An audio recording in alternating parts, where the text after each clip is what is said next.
రామ్ రామ్. మీ అందరికీ చూస్తున్నారు కదా ఈ అందమైన వస్త్రధారణ. ఇది మా మూలాల నుంచి మాకు వారసత్వంగా వస్తుంది. దీన్ని మేము గర్వంగా అందుకుంటున్నాం.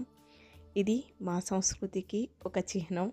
అందుకే ఇది ఇంత ప్రత్యేకంగా ఉంటుంది. దీన్ని ప్రత్యేక సందర్భాలలో అంటే పండగలప్పుడు, ఇంకా తీజ్ పండుగప్పుడు, ఇంకా పెళ్ళిళ్ళల్లో, పూజలల్లో, ఇంకా శుభకార్యాలలో దీన్ని ప్రత్యేకించి పాగడితో పాటు పురుషులు ధరిస్తారు దీన్ని.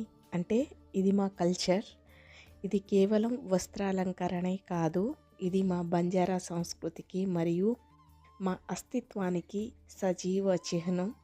ప్రతి కుట్టు, ప్రతి అద్దం మా పూర్వీకుల వారసత్వాన్ని మరియు మా జాతి గొప్పతనాన్ని చాటి చెబుతుంది.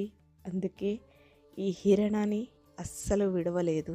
తరాలు మారినా తరగకుండా ఇది మా వరకు అందింది.